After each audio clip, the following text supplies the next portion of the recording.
Abu Ali Al-Hasan bin Al-Hasan bin Al-Haytham adalah seorang ilmuwan Muslim. Ia berasal dari kota Basroh yang sekarang merupakan bagian dari negara Irak. Ia lahir pada tahun 965 Masehi dan meninggal di tahun 1040 Masehi. Ibnu Haytham merupakan seorang ilmuwan yang serba bisa karena ia ahli di bidang sains, ahli di bidang falak, ahli matematika, ahli geometri, ahli ilmu pengobatan, dan juga ahli di bidang filsafat.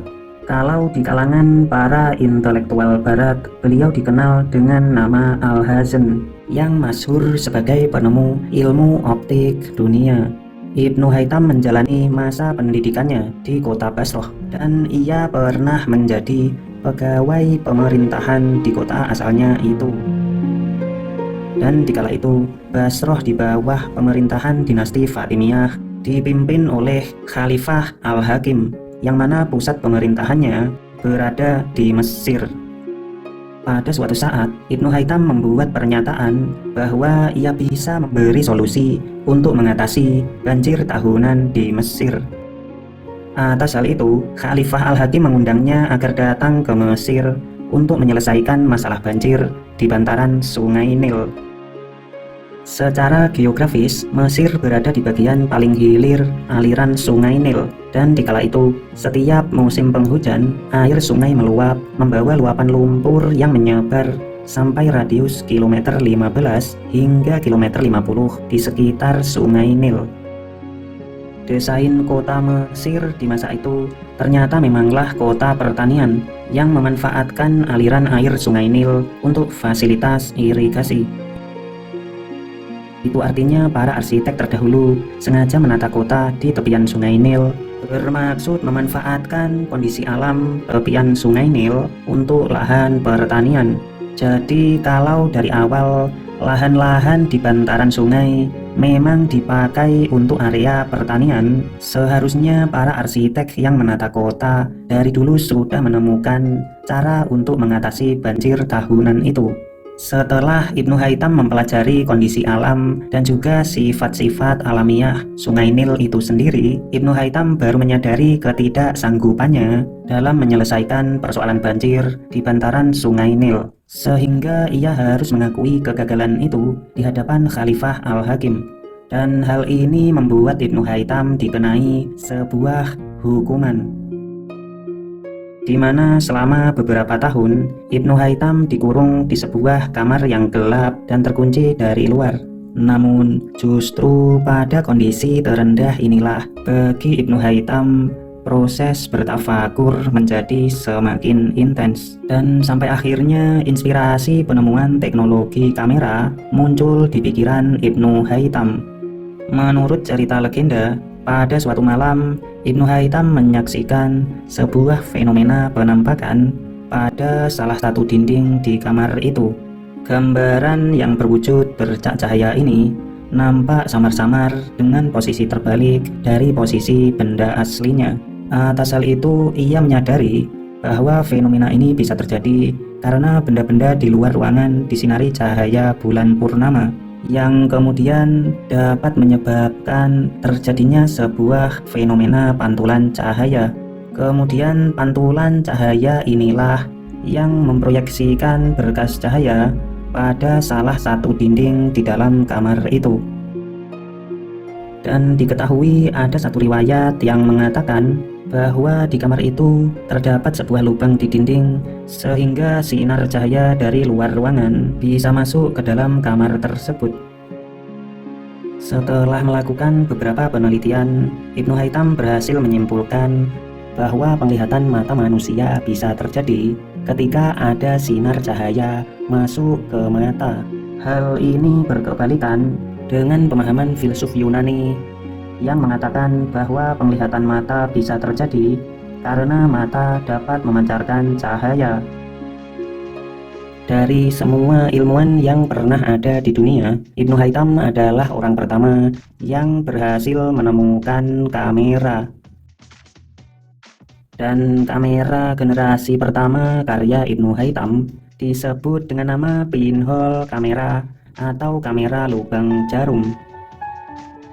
Selanjutnya, ia juga berhasil membuat kamera obscura setelah mengetahui bahwa titik fokus cahaya bisa dikondisikan menggunakan sebuah lensa, di mana semakin kecil titik fokus cahaya, maka bercak cahaya menjadi semakin jelas dan membuat kualitas gambar yang dihasilkan jadi semakin bagus. Ibnu Haitam sukses membuktikan penemuan kameranya dengan percobaan sederhana menggunakan lilin yang dinyalakan, kotak tertutup yang diberi lubang, dan dipasangi sebuah lensa kecil. Atas kontribusinya dalam membuat eksperimen ilmiah untuk pembuktian teori-teori ilmu fisika, hingga hari ini ia diakui sebagai orang yang paling berjasa dalam mengangkat ilmu fisika dari sekedar metode berpikir menjadi aktivitas eksperimental. Setelah terbebas dari hukuman kurungan, selanjutnya Ibnu Haitam memilih bertempat tinggal di dekat Masjid Al-Azhar. Ia pun mendapatkan kembali harta bendanya yang dulu sempat disita oleh pihak istana. Setelah itu, ia mulai menghabiskan sisa hidupnya dengan menulis, menyalin teks-teks ilmiah, melakukan penelitian-penelitian, dan juga mengajar kepada para murid-muridnya. Dari proses inilah lahir satu persatu mahakarya buku-buku ilmiah yang kurang lebih berjumlah 200 buku. Namun hingga hari ini yang tersisa hanya ada belasan buku saja, dan yang paling fenomenal yaitu buku berjudul Al-Manazir yang sangat masyhur sebagai Book of Optics. Atas hasil-hasil penelitiannya yang ia tulis 1000 tahun yang lalu, hingga hari ini ia pun diakui sebagai bapak ilmu optik dunia.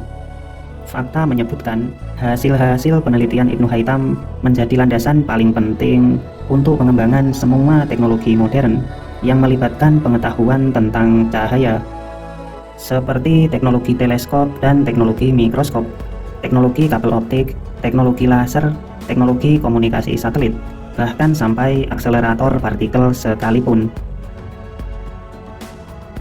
Penemuan kamera pertama oleh Ibnu Haitam juga menjadi landasan bagi pengembangan teknologi kamera dari waktu ke waktu. Mulai dari pengembangan kamera daguerreotypes oleh Joseph Naismore dan Louis Daguerre di tahun 1834.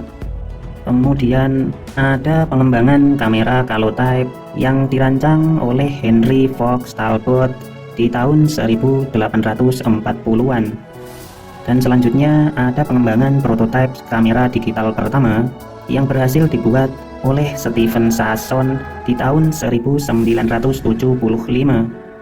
Kemudian ada kamera Sony Mavica yang dikembangkan oleh perusahaan Sony di tahun 1981. Sampai di tahun 1989, perusahaan Fuji dari Jepang pada akhirnya berhasil memproduksi kamera digital pertama yang dipasarkan secara komersil. At the end of the day, kumpulan ilmu pengetahuan dan penemuan-penemuan sejak 1000 tahun yang lalu pada akhirnya terakumulasi menjadi teknologi yang sangat memadai, sehingga menghadirkan banyak manfaat untuk kehidupan manusia di hari ini. Oleh karena itu, transfer ilmu pengetahuan menjadi sangat penting bagi perkembangan peradaban. Dan untuk alasan semacam inilah video ini dibuat. Oke teman-teman, terima kasih telah menonton sampai di menit ini. Tetaplah jaga kesehatan dimanapun kalian berada. Oh my god, so worth the hurt. Dan sampai jumpa di lain kesempatan.